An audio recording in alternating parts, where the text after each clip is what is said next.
Selamat Hari Paskah bagi kita semuanya, dan semoga melalui peringatan Paskah ini kita boleh semakin mencintai Tuhan, mengasihi Tuhan, sebab segala perbuatan di mana Tuhan mau membebaskan kita dari segala ikatan dosa dan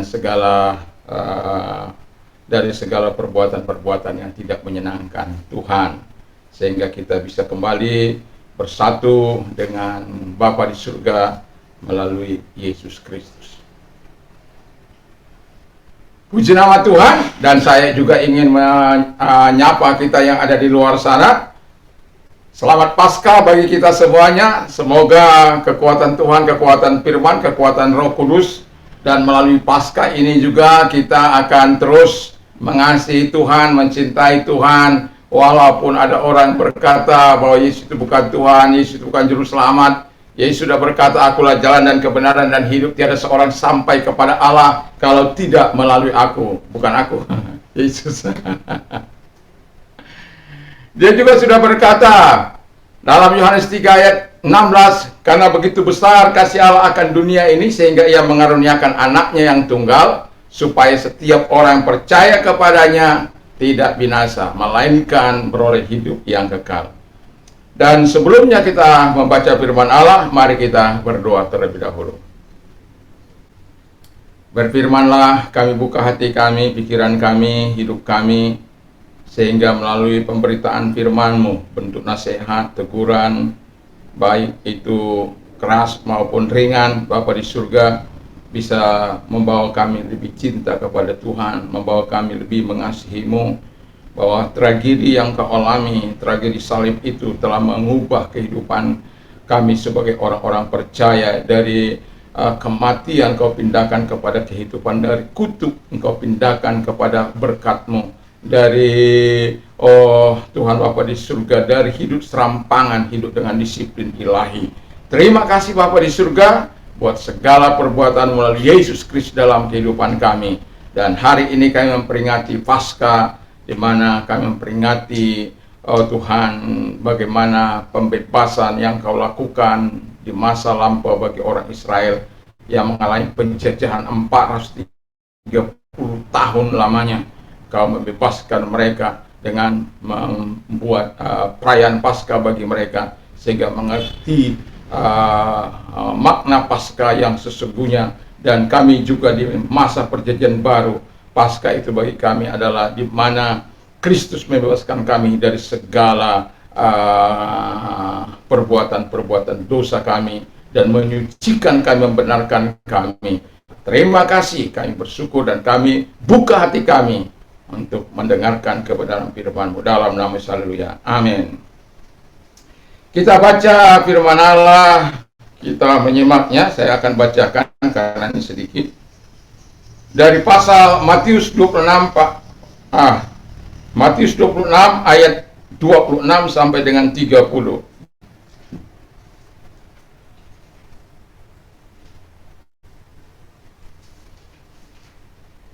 Ayat 29 ya, sorry. Ayat 29. Demikian bunyi firman Allah. Dan ketika mereka sedang makan, Yesus mengambil roti, mengucap berkat, memecah-mecahkannya, lalu memberikan kepada murid-muridnya dan berkata, "Ambillah, makanlah ini, inilah tubuhku." Sesudah itu ia mengambil cawan, mengucap syukur, lalu memberikannya kepada mereka dan berkata, "Minumlah kamu semua dari cawan ini, sebab inilah darahku, darah perjanjian yang ditumpahkan bagi banyak orang untuk pengampunan dosa. Akan tetapi aku berkata kepadamu, mulai dari sekarang aku tidak akan minum lagi hasil pokok anggur ini sampai pada hari aku meminumnya, yaitu yang baru bersama-sama dengan kamu dalam kerajaan Bapakku." Wah, ini sangat menyedihkan ya. Tema kita adalah tragedi salib yang membawa kehidupan kekal. Tadi pagi saya bangun jam 2.30 ya. Karena saya belum mendapatkan apa-apa. Apa yang akan saya sampaikan untuk perayaan Paskah ini. Walaupun ada tema PGI, tetapi saya juga tidak pala bisa ilhamnya. Lalu jam 2.30 saya bangun di hadapan Tuhan, masih sepi, tidak ada suara, dan ya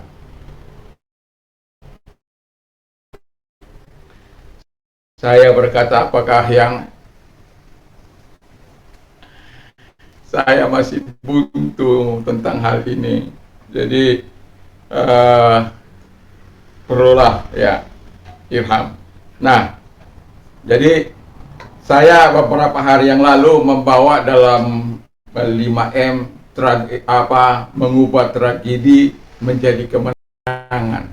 Ya, itu tentang Louis Braille, ya, di mana di situ dikatakan bahwa Louis Braille di usia, ada yang katakan usia 3 tahun, ada katakan usia 9 tahun, karena saya membaca melalui tulisan. Jadi tetapi saya yakin dia berada di dalam usia yang 9 tahun, ya, karena tidak lama setelah itu dia sekolah, ya.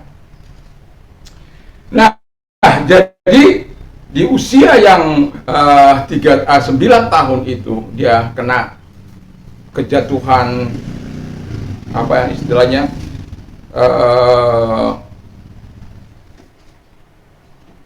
alat untuk membuat sepatu, ya, yang tajam itu, yang ada tajam, ada kaitnya itu gitu loh. Nah, lalu kejatuhan yang kena sebenarnya cuma satu, tetapi akibat dulu kan belum ada dokter dan tidak bisa ditangani, akhirnya dia buta.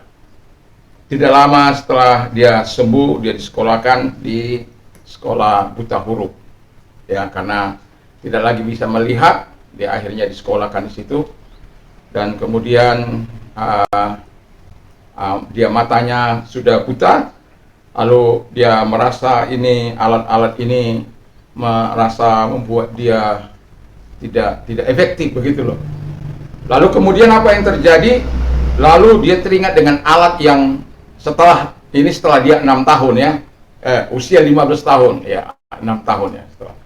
Jadi usia 15 tahun dia teringat akan tragedi itu.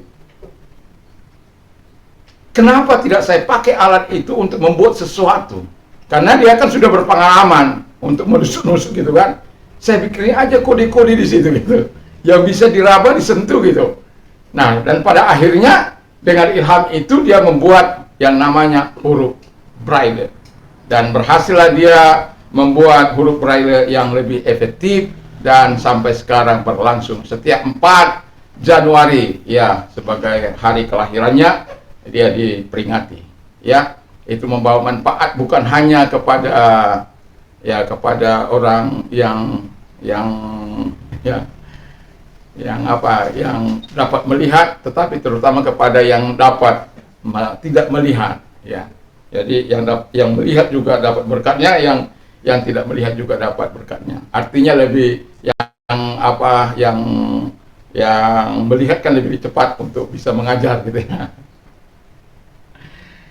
Ya, puji nama Tuhan. Nah, dari situlah tadi saya mendapatkan ilham ini, tragedi salib membawa kehidupan kekal, ya. Nah, jadi sebelum tragedi, kita belajar dulu sebelum tragedi, sebelum tragedi salib terjadi. Yang pertama dikatakan Yesus mengambil roti, ya, roti, lalu mengucap berkat, ya. Jadi ini hari terakhir dia membagikan sesuatu kepada murid-muridnya. Jadi mengambil roti, belum lagi mengambil cawan, ya. Mengambil roti, mengucap berkat, lalu memecah-mecahkan roti itu dan kemudian memberikan kepada murid-muridnya untuk dimakan, ya. Itu adalah tanda bahwa itu adalah simbol dari tubuh Kristus. Lalu yang kedua, Yesus mengambil cawan, ya, itu tanda lambang darah Yesus Kristus. Lalu dia di sana katakan mengucap syukur, memberikan kepada murid-muridnya juga. Dan disitulah dia berkata bahwa setelah dia mengatakan, inilah darahku yang kuserahkan bagimu, ini adalah darah perjanjian.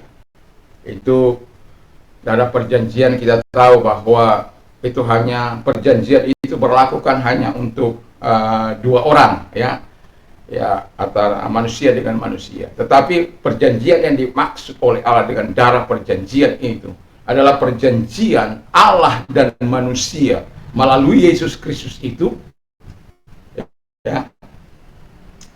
Artinya manusia itu telah kembali dipulihkan hubungannya dengan Bapa di surga, yang tadinya hubungannya telah terputus karena dosa.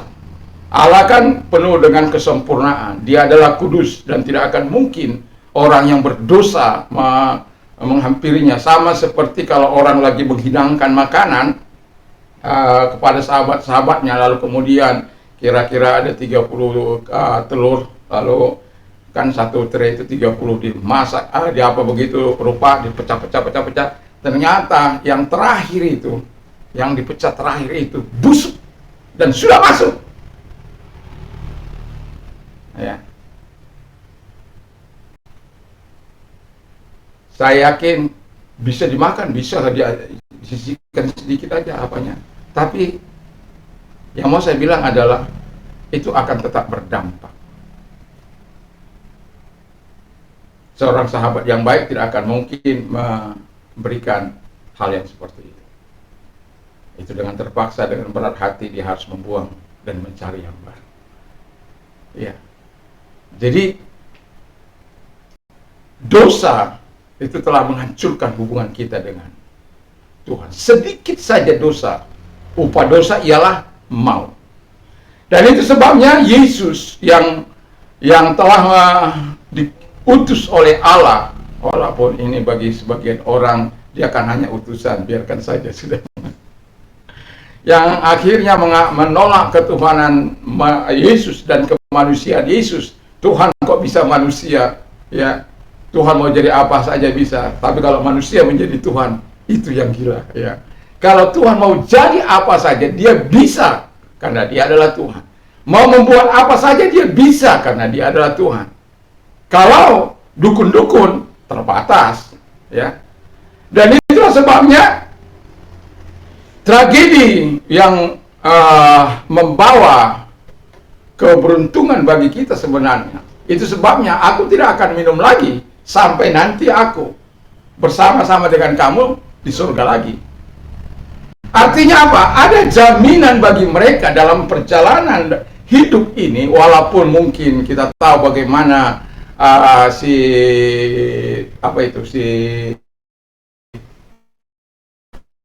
Yudas Iskariot gagal, ya. Dan Petrus, kalau si Yudas Iskariot gagal benar-benar gagal gitu, ya. Karena kemudian dia bunuh diri dan membuang uangnya kembali ke mana itu, ke bait suci, karena dikembalikan kepada imam-imam, apa urusanku dengan engkau. Lalu dibuang uang itu kepada ke tempat bait suci, dan imam-imam itu memakai uang itu membeli tanah untuk tempat pekuburan. Itu sebabnya kehidupan pengkhianat itu tidak enak, ya, menderita. Nah, lalu setelah hubungan kita dipulihkan dengan Bapa, ya, maka kita memiliki kembali hubungan kasih, keintiman dengan Bapa. Tapi saya tidak sedang memproses di situ.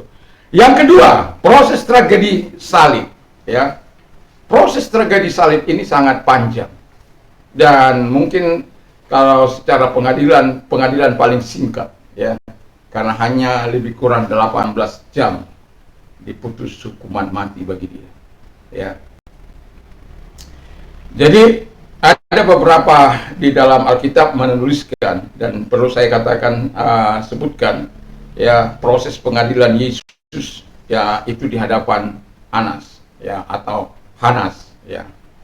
Jadi di hadapan Hanas dia ditanyai, dan sebagai imam besar, walaupun pada waktu itu dia sebenarnya sudah digantikan, diganti oleh para pejabat-pejabat Romawi pada waktu itu, supaya ya digantikan oleh anak mantunya Kayafas.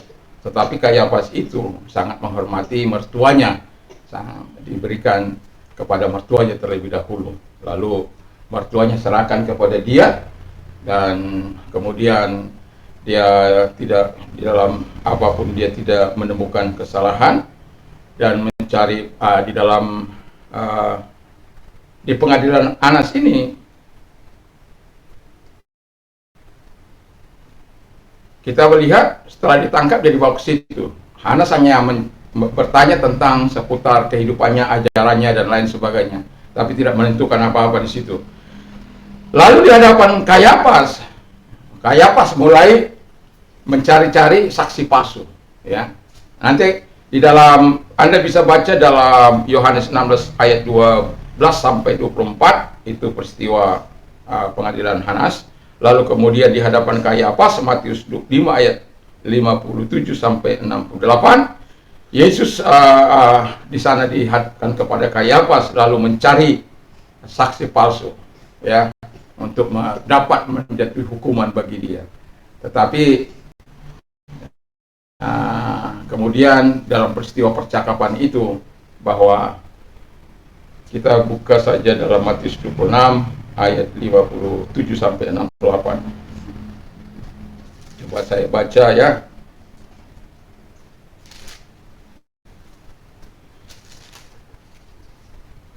Setelah mereka menangkap Yesus, mereka membawanya menghadap Kayafas imam besar. Disitulah telah berkumpul ahli Taurat dan tua-tua dan Petrus mengikuti dia, dan jauh sampai ke halaman imam besar.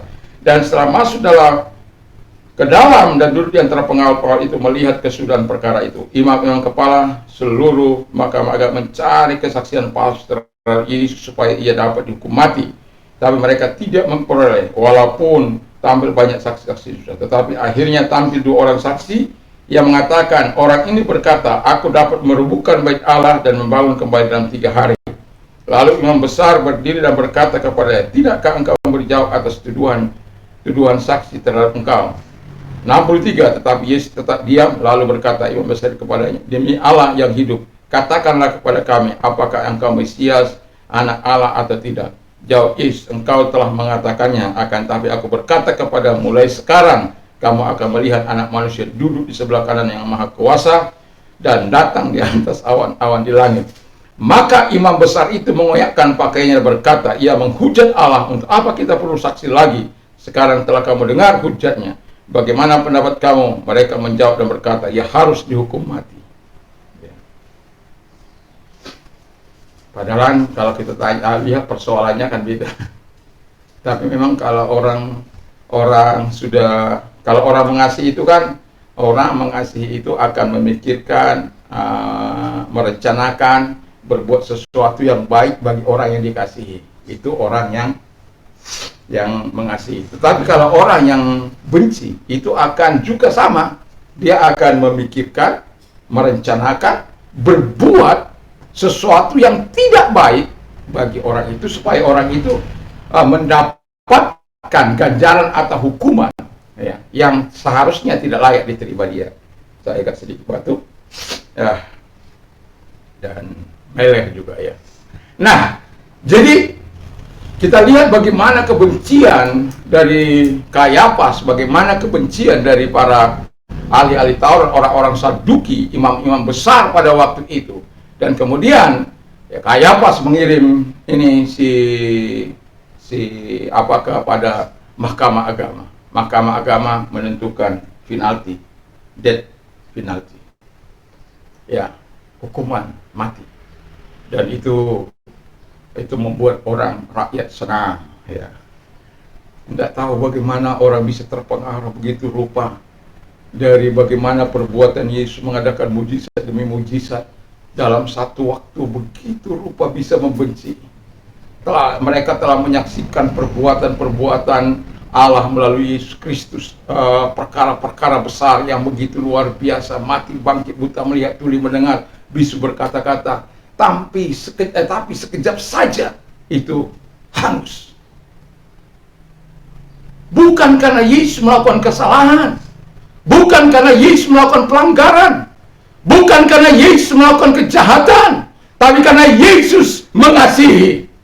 Ada orang-orang berpengaruh yang begitu bencinya dan menghasut rakyat, dan pada akhirnya rakyat bersepakat dengan mereka untuk memfitnah. Tapi pada waktu itu tidak bisa rakyat menghukum atau Mahkamah Agung, Mahkamah Agama untuk menghukum mati, nggak bisa. Harus diserahkan kepada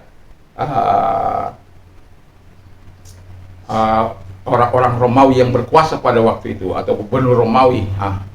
Jadi kita tahu bahwa setelah lalu dibawalah kepada Pilatus, karena pada waktu itu Pilatuslah yang menjadi gubernur pada waktu itu, yang berkuasa pada waktu itu. Lalu diperiksa, nggak ada temukan kesalahan bagi dia.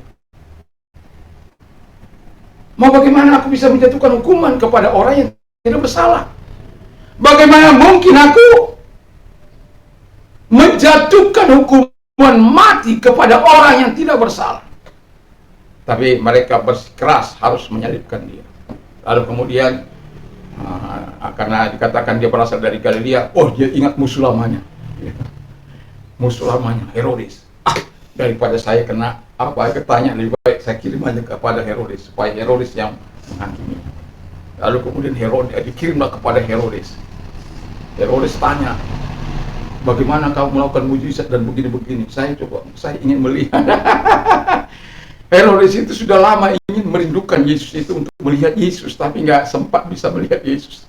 Jadi pada waktu dia ketemu itu sangat dia senang, bukan senang karena apa? Dia ingin bagaimana sih Yesus memperagakan mujizat itu. Karena ada banyak orang begitu. Senang melihat mujizat perkara, tapi hidupnya nggak berubah-berubah, nggak bertobat, nggak mengagumi Allah, nggak mencintai Allah. Karena ada banyak begitu. Jadi dalam proses tragedi salib, dalam proses hendak terjadinya tragedi salib ini, Yesus harus menjalani 18 jam pengadilan. Dan kita tahu bagaimana ya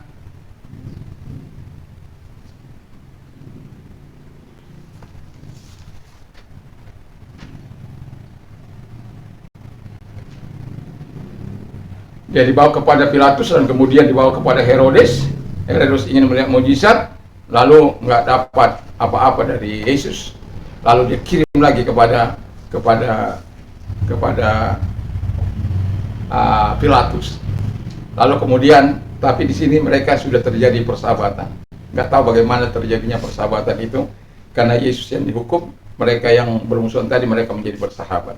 Mereka bersekongkol untuk melakukan apa yang harus dilakukan kepada Yesus. Nah, kembali kepada Pilatus, pengadilan yang ke-6 yaitu kembali kepada Pilatus. Sebenarnya Pilatus ini ingin sekali menyelamatkan si Herodes, walaupun dia sudah diingatkan, menyelamatkan Yesus Kristus, walaupun dia sudah diingatkan melalui mimpi, melalui istrinya, supaya jangan apa-apakan orang ini. Tetapi ya namanya dia berupaya, tapi rakyat begitu menginginkan kematian yang harus di kayu salib. Itu kan penderitaan itu ya yang harus ditanggung oleh Yesus, yang tidak seharusnya ditanggung, dan itu harus memang dijalaninya. Tapi proses itu akan terus dijalani sampai tiba pada hukuman mati itu. Nah, di pengadilan yang terakhir yang ke-6 diserahkan kepada Pilatus bahwa memang harus dihukum mati. Dia mencoba untuk mana tahu ya, mencoba, karena dia sudah bilang tidak kau temukan. Tetapi dalam setiap perayaan seperti itu harus ada orang yang dilepaskan. Dia berharap itu yang dilepaskan itu Yesus. Ya, apakah aku perlu membebaskan Yesus? Enggak mau orang itu. Bagaimana kalau Barabas? Barabas saja dibebaskan. Barabas itu seorang pemberontak, seorang pembunuh. Tapi orang lebih menyukai dia pada waktu itu. Ya. Manusia itu bisa kebalik-balik. Pikirannya bisa kebalik-balik. Kalau dia dicamah oleh Tuhan, maka jalan-jalannya adalah jalan-jalan yang lurus. Itu sebabnya dia katakan, ini uh, saat terakhir kali aku memberkati kamu di bumi ini. Dalam arti makan langsung bersama-sama dengan mereka, minum langsung bersama-sama dengan mereka, sampai nantinya di kerajaan surga. Nah, setelah dipenalti bahwa Yesus harus menjalani hukuman mati. Dan kita tahu jalan Via Dolorosa, jalan penderitaan yang harus dilalui oleh Yesus. Jalan yang sebenarnya mau saya katakan, bagi iblis itu adalah kemenangan yang sangat luar biasa. Bagi iblis, wow, Yesus sudah kalah. Bagi iblis, iblis sudah bersuka cita di kerajaan. Sebab dia mampu memakai Pilatus, mampu memakai imam kayak Hanas. Mungkin kalau Imam Hanas itu berkata, oh tidak, mungkin orang akan mendengarnya, ya, karena dia orang yang cukup berpengaruh pada waktu itu.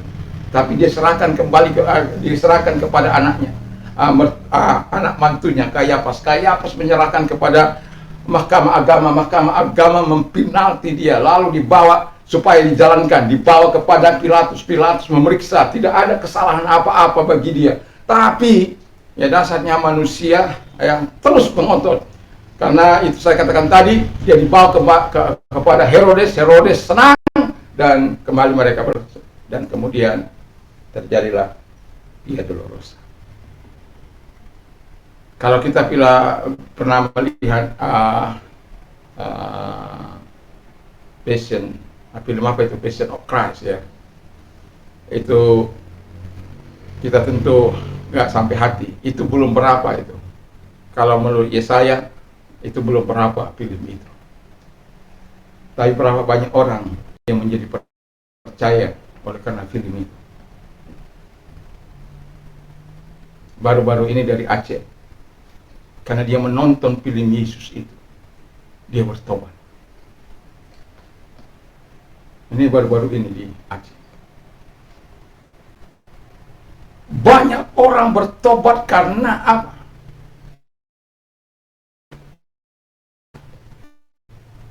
Orang yang tidak dihukum dijadikan dihukum.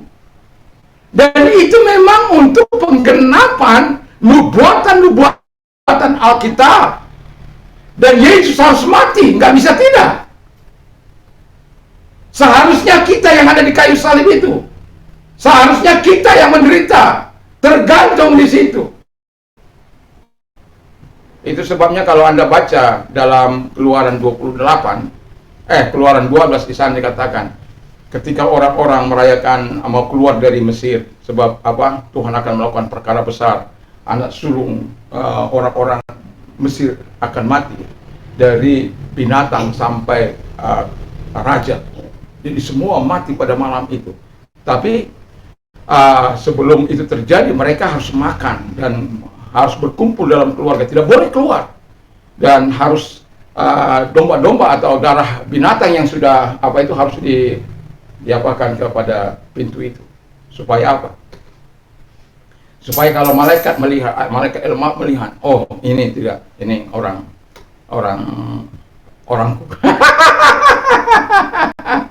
Ini umatku ini, gitu ya.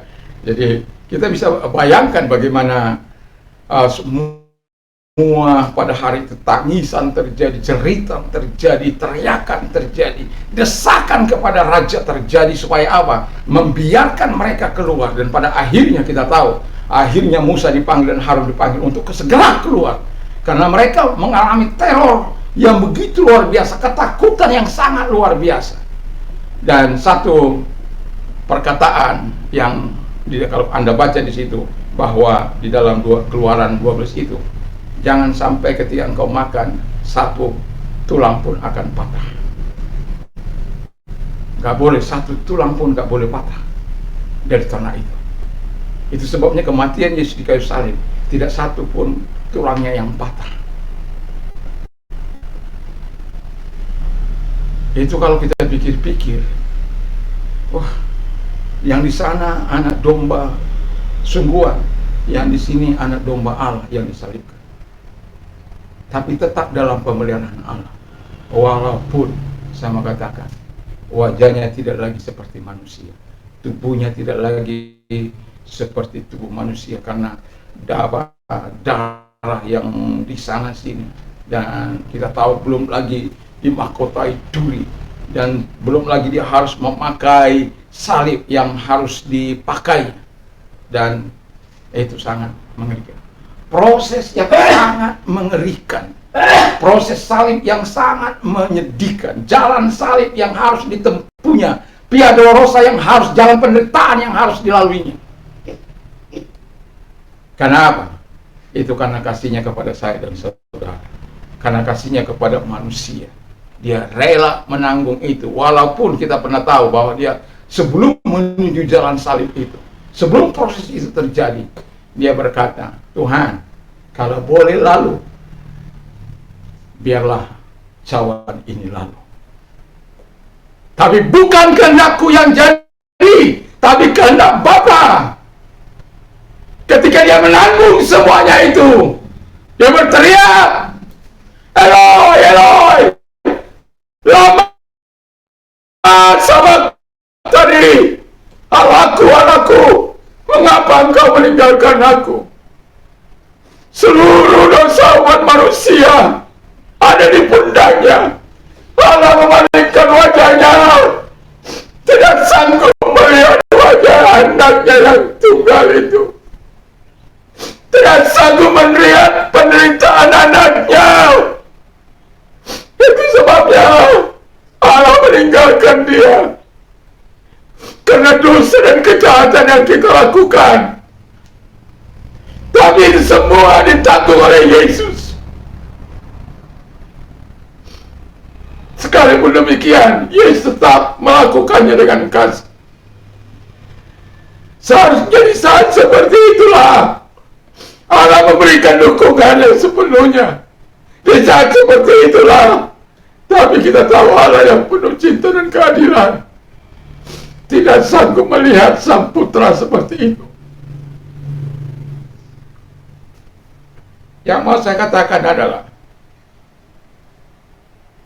penderitaan Yesus, kematian Yesus. Yesus mengatakan begini, baik masa hidupku, baik masa matiku, aku memberikan hidup yang kekal bagimu. Tujuanku untuk memberikan hidup yang kekal bagimu. Di masa hidupku, di masa matiku, aku akan memberikan hidup yang kekal bagimu. Dan kita tahu 3 hari setelah dia ada di perut bumi, sebagaimana yang dinubuatkan oleh firman Allah, dia akan bangkit. Dia bangkit mengambil kunci jurang maut satu-satunya. Makanya firman Allah katakan, Oded, where is your victory? Kematian, di manakah kemenanganmu? Oded, where is your sting? Kematian, di manakah sengatmu? The sting of death is sin. Sengat dosa adalah, sengat maut adalah dosa.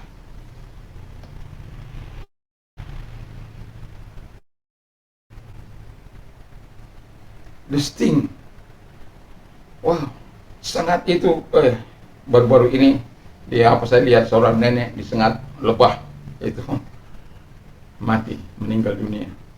Saya pernah, kepala sekolah saya disengat lebah itu berbulan-bulan, baru dia baru dia sehat kembali, berbulan-bulan. Nggak tahu kenapa itu sengat yang lebah yang besar-besar itu lagi. Nggak tahu ada menebang pohon kelapa sawit, lalu dia baru lewat mau pulang, apalah, kena lah dia terbang. Ya, orang itu kebetulan ini kepala sekolah ini, sampai semua lebah itu menyerang dia, dan berbulan-bulan. Itu kepala sekolah saya dulu. Itu sebuah tragedi. Nah, setelah terjadi ya Kita yang terakhir dikatakan oleh firman Allah, aku akan minum anggur perjamuan dalam kerajaan Bapakku. Karena apa? Saya mau katakan, sebelum kita sampai ke sana, saya mau katakan bahwa Yesus itu adalah pembebas sejati kita.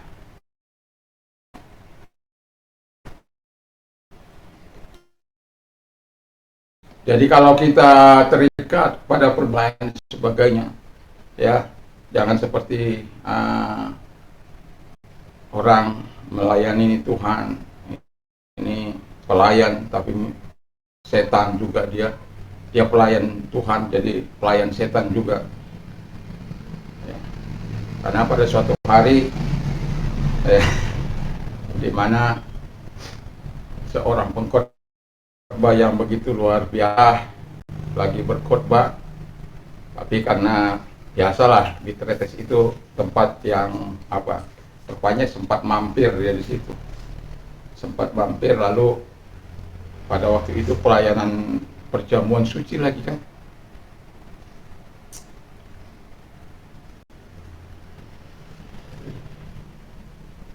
Kemudian apa yang terjadi? Pelacur ini juga datang ke gereja, ya. Dilihatnya itu, karena tapi dia nggak berani ngomong sama ini Pak Pendeta, dia nggak berani ngomong sama Pak Pendeta itu, tapi ngomong sama Pak Pendeta itu, Pak Pendeta, dia karena kebetulan membawa kesucian, tentang kesucian. Pak Pendeta, ini apa itu tentang kesucian? Oh begini loh, seperti supaya real ya, kamu kan sebenarnya itu nggak suamimu, kamu berhubungan dengan dia, lalu kamu itu namanya kamu hidup tidak suci. Dia bilang begitu. Itu Pak Pendeta itu sama saya tadi malam. Jadi Pak Pendeta itu nggak suci dong. Kenapa dia bawa suci-suci? Anda bisa bayangkan kalau sudah dakwaan seperti itu, nggak bisa. Sama seperti seorang teman saya ngusir setan. Kita lagi udah mulai jam 10 ibadah, kita mulai jam 10 ibadah. Terus kemudian di tengah-tengah ibadah itu ada orang kerasukan sampai jam 1 besok. Baru dia sadar. Setelah saya katakan begini pada dia, kalau kamu tidak mau menerima Yesus sebagai Tuhan dan Juru Selamat, terserah kamu.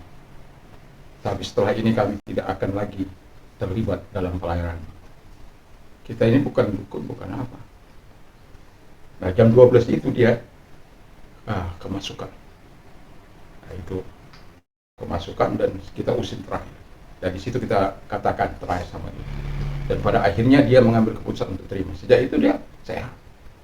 Kenapa?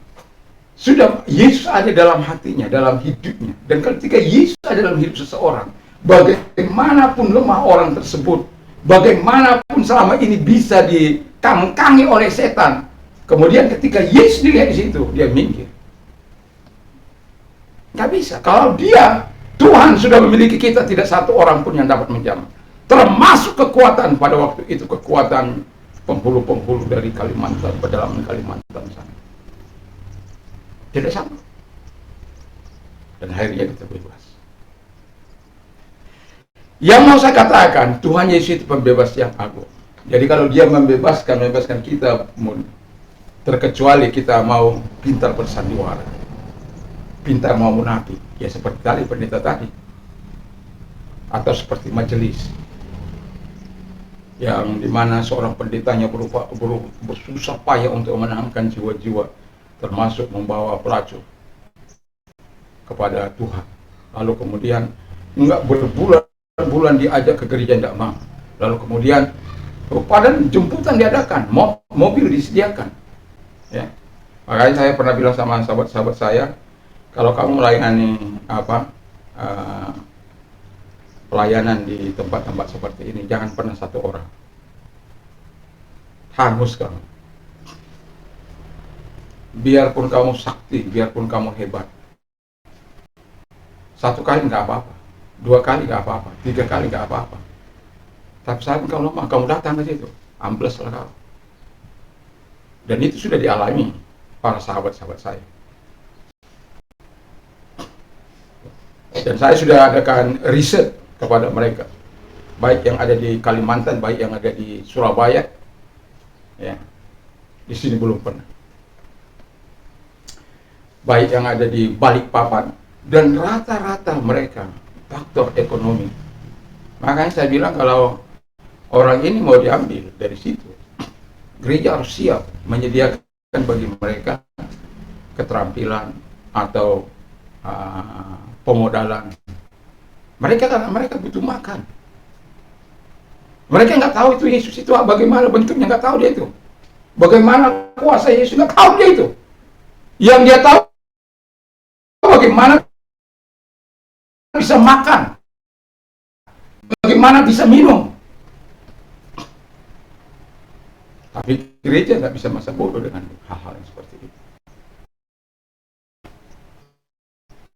Gereja-gereja yang kuat harus mau menyelamatkan orang-orang tersebut. Hanya sedikit orang. Dari 100 orang, hanya 1-2 yang karena ingin memuaskan hawa nafsunya. Dia mendapat orang kaya, tapi hanya ingin memuaskan hawa nafsunya. Hanya dari 100 orang itu 1-2. Dia nggak kekurangan uang, tapi dia kekurangan kasih sayang. Karena kasih sayang dari orang tuanya hanya didapat dari uang. Cien.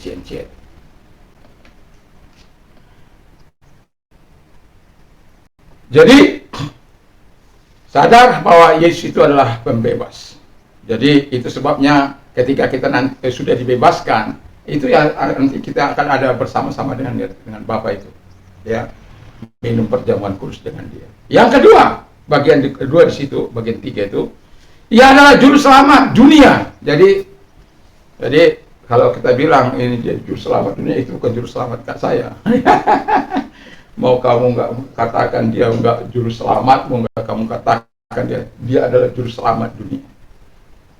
Karena dia mati untuk semua manusia. Dia tidak datang untuk menyelamatkan sebuah agama. Dia tidak datang untuk menyelamatkan agama apa kamu, nggak ada. Di surga nggak tanya kamu agama apa, nggak ditanya. Oh saya Pantekosta, gereja Pantekosta. Nggak akan ditanya itu. Kamu yang mungkin ada orang berkata, oh saya yang layak itu masuk gereja Pantekosta karena mengagungkan kekudusan. Karismatik juga begitu. Nggak ada.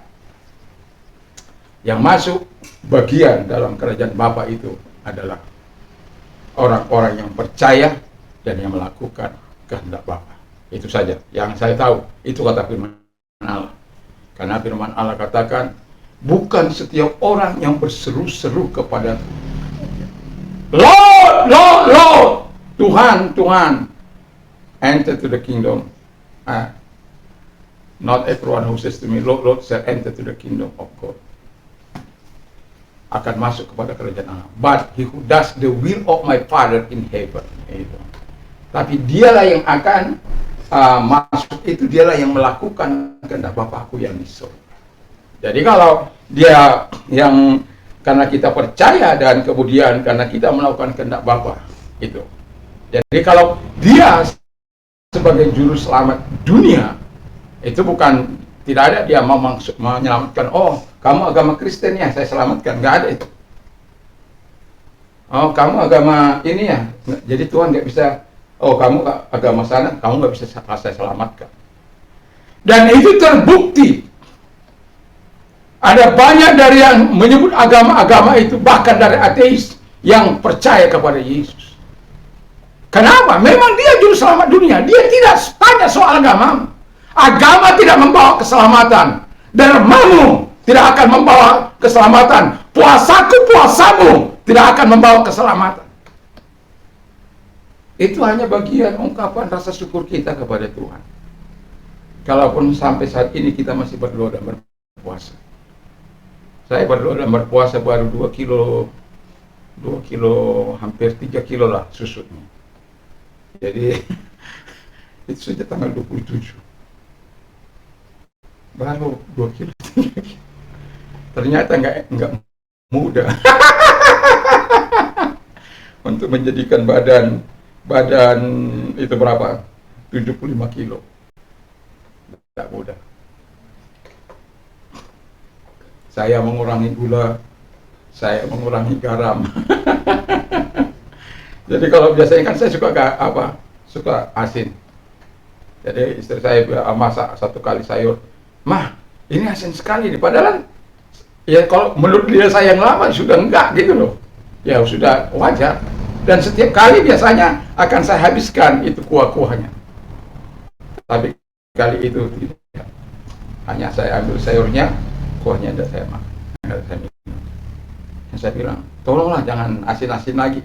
Padahal selama ini kalau nggak asin saya marah. Ya, karena saya membaca siapa kiriman WA siapa itu. Hah? Oh, Kadek, ada temannya si Kadek. Oh, kalau orang sudah 60 tahun jangan terlalu banyak makan garam dan apa sebagainya. Saya ini ada orang yang teachable, yang mudah diajar gitu loh. Saya bukan orang-orang yang ngotot. Saya memang sudah katakan, Tuhan berikan aku hati yang mudah diajar, bukan hati yang ngotot. Dan itu memang saya teriakkan. Makanya ketika saya bilang, "Mah, ini ada jangan makan garam banyak. Mulai besok kurangi ya," gitu. Dan ketika itu asin, wah saya bilang jangan dong asin. Karena saya itu gula juga gitu. Makanya saya marahi anak saya itu. Tiap hari minum gula banyak. Puk, puk, puk, puk. Saya bilang kamu bukan apa? Karena saya lihat di koran, di apa itu, makanya saya langsung searching dia. Kamu searching sendiri, bukan saya bapak ini marah karena kamu minum, bukan. Tapi karena terlalu banyak gula yang masuk, asupan gula yang masuk setiap hari. Belum dari makananmu, belum dari minumanmu yang lain, belum dari jajanmu, belum dari berapa banyak gula yang kau masukkan ke dalam tubuh. Kau nggak mengasihi tubuh, membunuh tubuhmu. Kalau kita masukkan gula, sakit gula, habislah. Impoten. Siapa yang menderita? Keluarga. Istri nanti kalau dia menikah, tidak punya semangat kerja, malas, tidur terus. Itulah orang yang sakit gula. Itu mbah apa itu? Artis itu, Mbah Subur apa? Ya. Hah? Enggak ada, tapi mbah sudah dia. Istrinya itu banyak sekali, tapi setelah dari gula, nggak dapat berbuat apa-apa. Sampai istrinya 24. Setelah dibilang, setelah saya kena gula, saya tidak dapat berbuat apa-apa. Untuk masih kena gula. Bagaimana kalau langsung diambil gitu dong? Makanya saya ingatkan sama anak saya bukan karena membenci anakku, saya marah kepada anakku. Saya katakan itu, saya mengasihimu.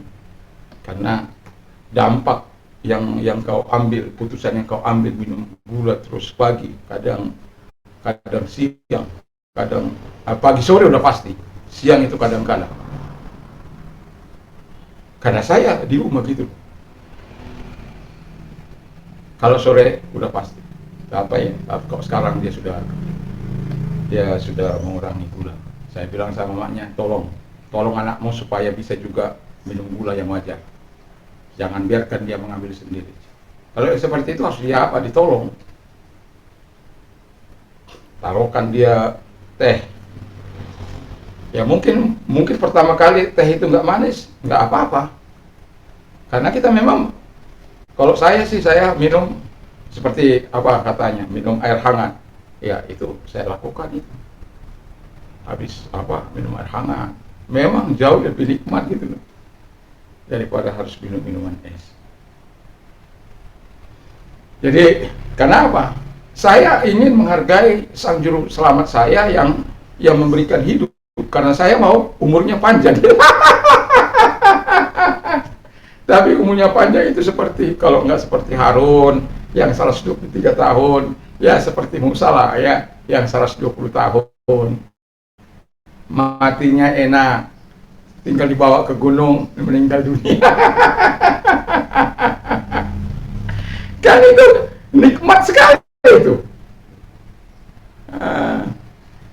melihat generasinya, generasi sampai ke berapa sudah. Mantap itu, kalau begitu mantap itu ya. Tapi kita juga harus menghargai apa yang sudah dilakukan Sang Juru Selamat itu, dan bukan hanya soal rohani, tapi soal kesehatan juga kita harus jaga dalam kehidupan kita. Kita harus mendisiplinkan diri, setidak-tidaknya berolahraga lah sekali, 2 kali atau 3 kali. Kalau biasanya dulu saya dibilang 3 kali seminggu, itu sudah fit lah ya. Tapi kalau orang-orang tua kan nggak mungkin 3 kali seminggu, lebih lama lagi, lebih boleh tiap hari jalan-jalan, kan nggak berat-berat lagi. Kalau orang muda kan olahraga berat-berat, bisa 2-3 jam. Itu sebabnya pelari kita Johor itu cukup latihannya, tapi sejahteranya juga hebat gitu, menjaga staminanya. Dia latihan itu berjam-jam, jadi nggak dia gusarkan lagi. Soal makan minum dia nggak akan gusarkan lagi. Makan minum di Platnas dia dapat, hadiah dia dapat, uang dia dapat.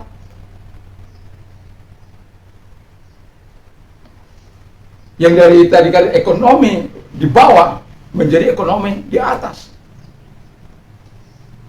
hanya karena olahraga. Kalau dulu orang tua saya bilang begini, "Jangan mangat kok, ada nih olahraga nih," gitu ya.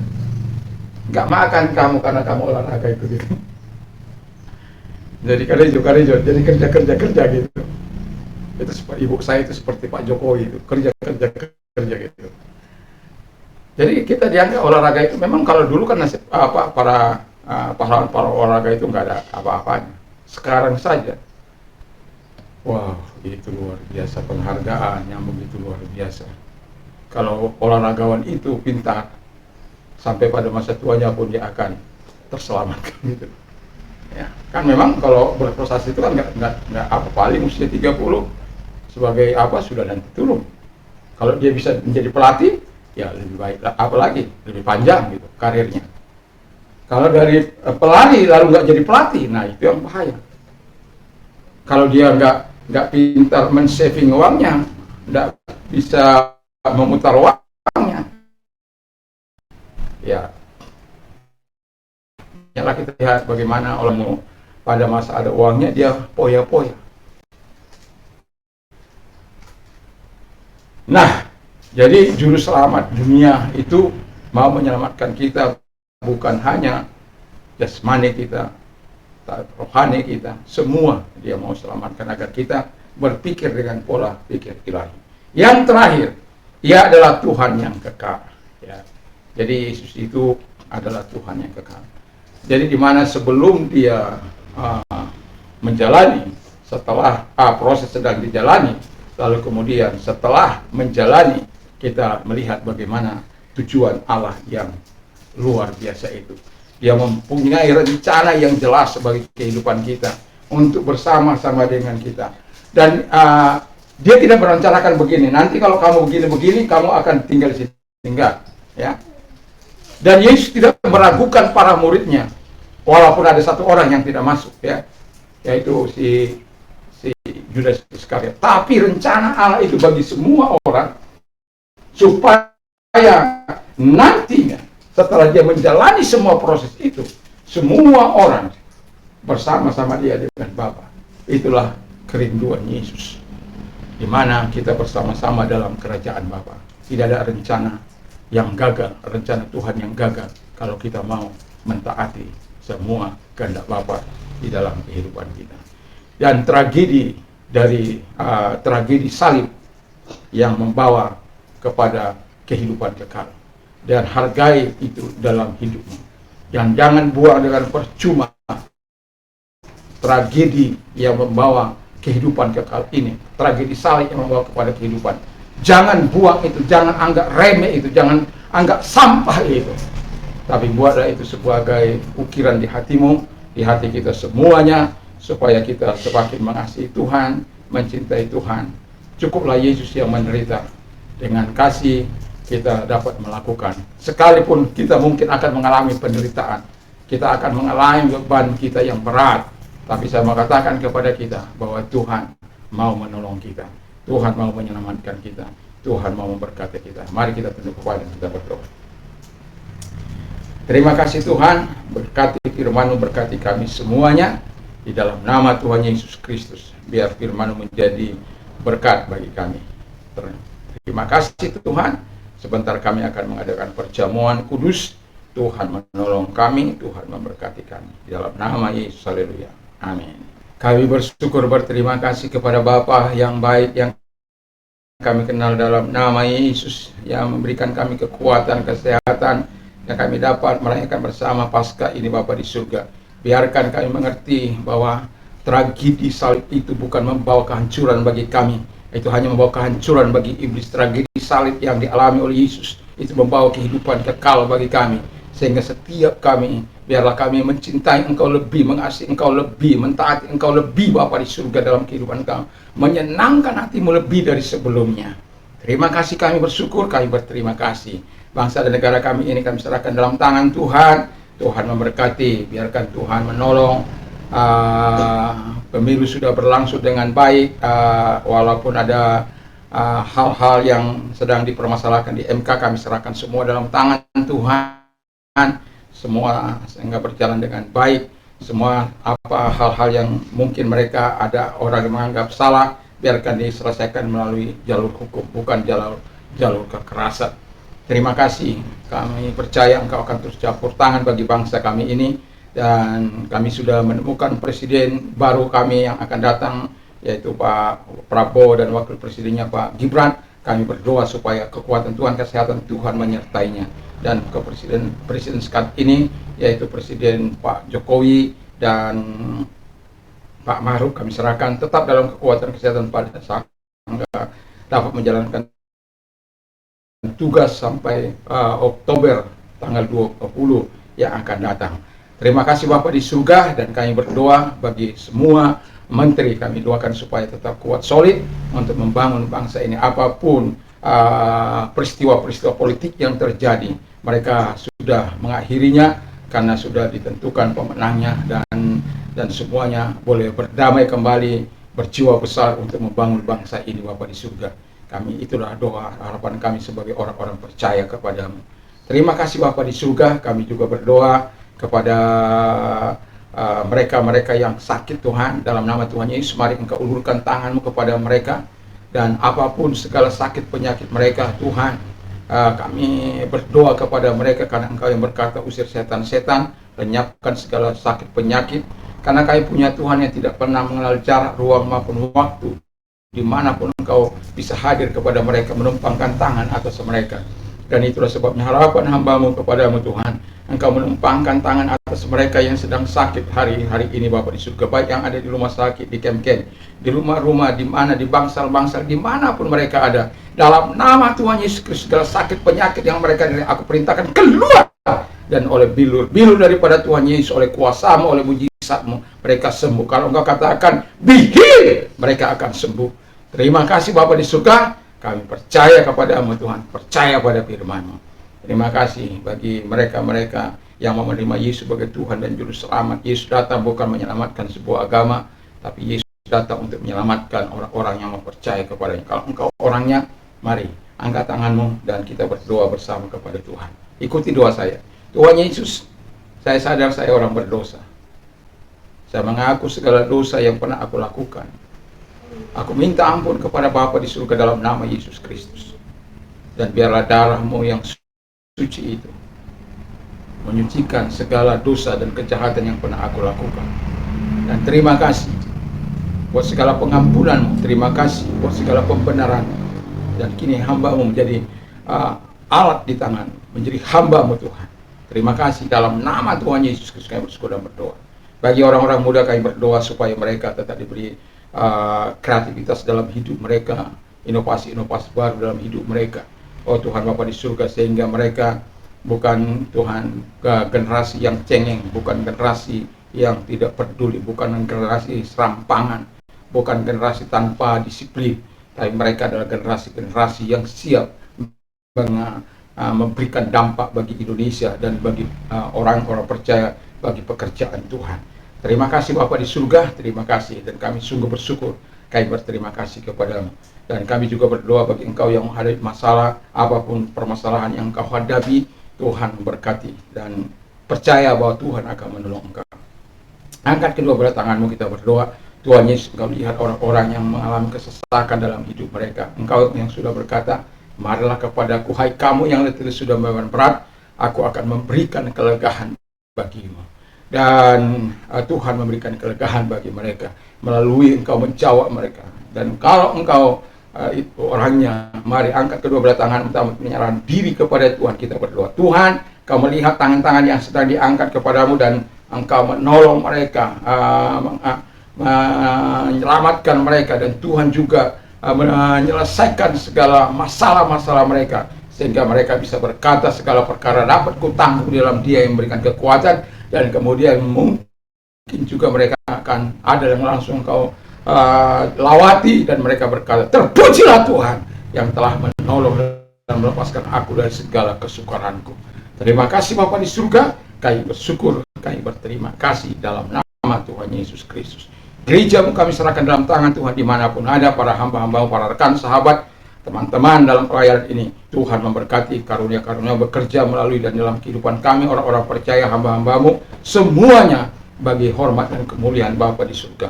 Dan engkau tetap menaruhkan hatimu, pikiranmu, perasaanmu di dalam setiap kami Bapa di surga, sehingga kami adalah orang-orang yang mudah disatukan dalam kerajaan. Terima kasih Bapa di surga, kami sungguh bersyukur, kami berterima kasih. Dan kami juga berdoa bagi para YouTuber-YouTuber, kami doakan sehingga tetap mereka dapat menjalankan tugas-tugas mereka melayani dunia maya ini Bapa di surga. Para apologet kami juga, mereka tidak tergelincir dalam hal kata-kata, karena kami tahu semua ketika orang terlibat dalam apologet ada hal-hal godaan-godaan yang akan menggoda mereka untuk mengatakan hal-hal yang mungkin akan bisa membawa mereka ke ranah hukum. Karena kami tahu Tuhan, hukum ini tidaklah sesakti apa yang dikatakan oleh undang yang berlaku dengan apa yang dikatakan minoritas. Tetap yakin dan kita berdoa supaya keadilan hukum terjadi bagi bangsa ini, sehingga konstitusi tidak dibawahi oleh peraturan menteri, konstitusi tidak dibawahi oleh kesepakatan, konstitusi bangsa kami tidak dibawahi oleh peraturan-peraturan presiden dan lain sebagainya. Konstitusi dia adalah yang tertinggi dari semua peraturan-peraturan yang ada, dan semua harus menghormati dan menghargainya, dan dialah sumber dari segala peraturan itu yang seharusnya tidak bertentangan dengan nilai-nilai konstitusi itu. Dan sebagai anak bangsa, sebagai orang yang percaya kepadamu, yang melihat nilai-nilai kebenaran dan kejujuran, itulah yang akan kami perjuangkan sebagai orang percaya. Mungkin kami tidak bisa melalui tindakan-tindakan kami, tapi setidak-tidaknya melalui doa-doa kami, melalui orang-orang yang kau pakai untuk menjadi alat di tangan-Mu, Engkau memberkatinya.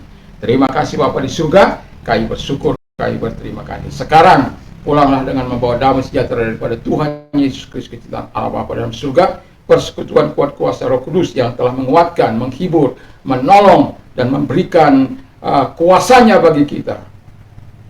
Biarlah kita gunakan untuk kehidupan yang menyenangkan hati Tuhan. Dalam nama Yesus, haleluya. Amin. Tuhan Yesus memberkati.